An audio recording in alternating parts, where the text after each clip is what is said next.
नमस्कार दोस्तों, मैं हूं डीके यादव और आप देख रहे हैं जिम्मेदार कौन न्यूज। मैं इस समय मौजूद हूं प्रयागराज के महासंगम कुंभ में।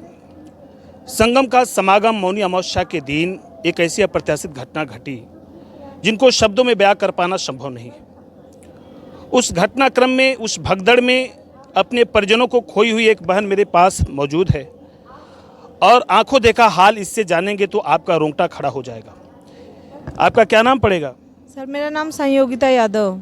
संयुक्ता, ये बताइए आपके कौन कौन से परिजन उस भगदड़ में खो गए? सर मेरे साथ आई हुई 2 महिलाएं, एक पुरुष। जैसी घटना घटी थी, आपने तो उस समय मौके पर मौजूद थी और किस तरह से पुलिस प्रशासन उस घटनाक्रम को रोकने का प्रयास कर रही थी, आपने तो देखा होगा। आज शब्दशः हमारे चैनल पे अपने विचार साझा करें। जी सर उस दिन जो बैरिकेड झूसी से उतार दिया गया, लोग वहाँ से पैदल आए। उसके बाद जो है अंदर आने के बाद जो चाय बनाए हैं लोहे का, उसको खोले ही नहीं। फिर इधर से जितनी पब्लिक आई, बस पुलिस से पूछ रहे हो फिर वापसी जाओ, वहाँ से होके आओ। फिर हम लोग शास्त्री पुल से फिर अंदर आए तो बैरिकेड किया गया था। फिर पूरी पब्लिक के लिए सिर्फ एक ही रास्ता उन लोगों ने छोड़ा था। और सोचिए, आने जाने का एक ही रास्ता है। नहा के जो उधर से आ रहे हैं वो भी उसी रास्ते से जा रहे हैं, जो आ रहे हैं वो भी उसी रास्ते से आ रहे हैं। कैसे भगदड़ हो गई एकाएक? किस तरह से जो है कि क्या कंडीशन थी उस समय की और किस तरह से आपने देखा उस समय जो लोग हताहत हुए, एक के एक ऊपर चढ़ गए, कुचल गए, बहुत लोग मरे हुए हैं, कितने लोग मरे, किस तरह से? मैंने तो चूंकि था नहीं, आप अपनी आंखों देखा हाल बताइए। सर मैंने खुद अपनी आंखों से देखा। सर मैं खुद मरने से बची हूँ 3 बार। ऐसा वहाँ संगम नोच तक जाते जाते 3 बार ऐसी घटनाएं हुई। लेकिन जो पहली घटना हुई वो सबसे बहुत दयनीय स्थिति थी, बहुत ही बुरी स्थिति थी। क्या हुआ था उस दिन, जैसे किस तरह से लोग एक दूसरे को कुचलते चले गए? सर उस दिन वही सिर्फ जो पुलिस प्रशासन है उन्होंने बैरिकेड किया था और आम पब्लिक के लिए सिर्फ एक ही रास्ता उन्होंने खोला था। एक रास्ता खोला था और आने जाने के लिए एक ही रास्ता था। और जो पब्लिक पहले से आई हुई थी वो जो रास्ता पब्लिक के लिए खोले थे, साइड में लोग सो रहे हैं, उनको नहीं उठा के कहीं और भेज रही हैं और आने जाने का एक ही रास्ता खोल दिए हैं। तो किस तरह से पब्लिक एक दूसरे पर चढ़ गई? पब्लिक जो है ज़्यादा इंतज़ार की। उसके बाद जो है ये लोग एंट्री और आगे नहीं बढ़ने दिए। पब्लिक ने बैरिकेड को गिरा के, जो उधर गिरे पड़े, जो आगे निकल गए, जो नीचे दब गए वो नीचे दब गए। महिलाएं, पुरुष, सब जिनको हाई ब्लड प्रेशर था वो तो सर वहीं ख़त्म हो गए तुरंत। किस तरह से आपने अपना जान बचाया? सर मेरी जान, भगवान, अब हनुमान जी का ही नाम ले रहे थे उस समय। सांसें बस कहीं से ये लग रहा था कि कहीं से ऑक्सीजन मिल जाए।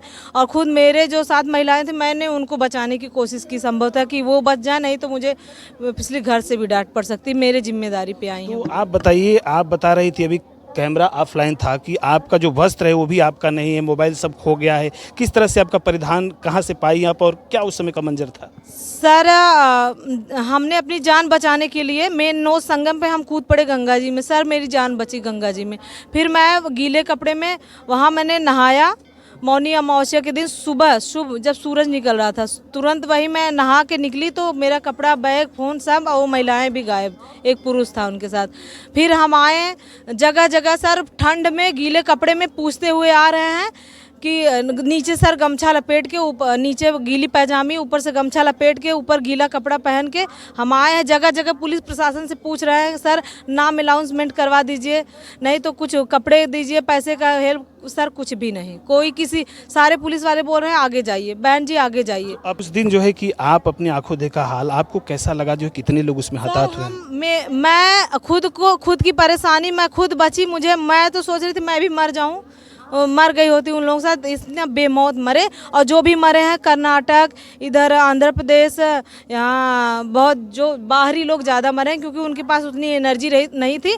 और जो गोरखपुर, जौनपुर, बलिया, आजमगढ़ के ये लोग घर से आ रहे थे, एंट्री कर रहे थे, इनके पास सर एनर्जी था, उन्होंने धक्का दे दिया। उधर से आने वाली पब्लिक ज़्यादा मरी है जो नहा के वापसी कर रहे थे संगम नोच पे। कितना मरे होंगे, कुछ अंदाजा है आपको? सर 200, 250 मैंने अपनी आंखों से देखा था। ऐसे ही लोग मरे थे। और कुछ लोग तो ऐसे मरे पड़े हुए थे, लोग ऊपर से जा रहे थे, कोई गम नहीं, सब अपनी जान बचा रहे थे। घटना बेहद संवेदनशील है। हालांकि आधिकारिक तौर पे मैं इस घटना की और मरने वालों की संख्या की पुष्टि नहीं करता, लेकिन प्रत्यक्षदर्शी जो बता रहे हैं कि हताहत होने वालों की संख्या जो है कि सैकड़ों में है। हालांकि पुलिस प्रशासन और जो भी उच्च शीर्ष अधिकारी हैं वो अपने स्तर से भरपूर प्रयास कर रहे हैं कि इस घटना की अब पुनरावृत्ति न हो और श्रद्धालु जो दूर दराज से आ रहे हैं उनको जो है कि सुविधाजनक व्यवस्था दे करके और उनको जो है कि स्नान कराया जाए और उनको जो है कि अपने घर को विदा कराया जाए। बातचीत करने के लिए बहुत बहुत धन्यवाद।